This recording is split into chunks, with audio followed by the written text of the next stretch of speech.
Tentang kopi kita itu semuanya, maaf ya sebelumnya, itu salah. Kalau misalnya hanya untuk keperkasaan berarti kita hanya menjual hanya kepada laki-laki dan hanya mengutamakan keperkasaan. Padahal kandungan di dalam kopi LB kopi kita itu ada 6 macam. Sama ya? Nah, karena kandungan di dalam kopi kita itu kan ada Ganoderma, ada Cordyceps. Itu kalau yang di dalam ilmu kedokteran, Ganoderma dengan Cordyceps itu kalau kita kemoterapi di kedokteran kemoterapi. Nah, kalau di herbal Ganoderma dan Cordyceps itu sama dengan herbalnya kemoterapi. Yes. Iya kan? Nah, melancarkan 7 titik peredaran darah dalam tubuh. Berarti kalau semuanya lancar, perkasa atau tidak? Mantap.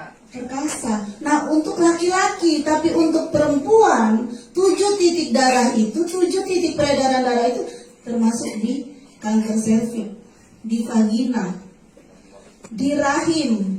Makanya kalau misalnya kita punya datang bulan sakit, itu bisa di terapi pakai LB kopi. Bisa. Karena bukan hanya cerita, ini sudah terjadi banyak sekali di lapangan. Nah, apalagi yang tidak punya keturunan.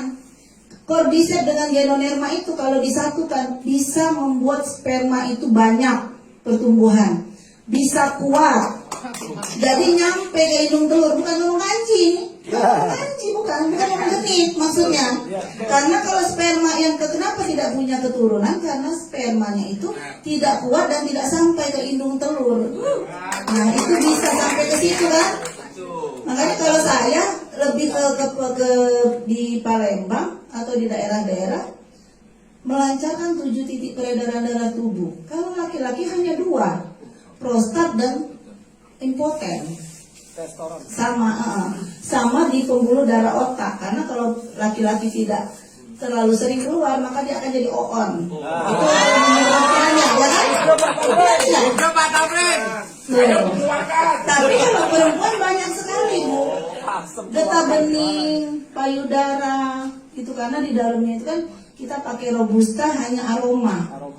Robusta itu hanya aroma dari kopi, jadi kopinya tuh hanya sepersekian persen hanya untuk aroma karena penduduk Indonesia lebih senang dengan kopi. Nah, tapi kan kita ada, kalau makah itu hanya pelengkap, ya kan?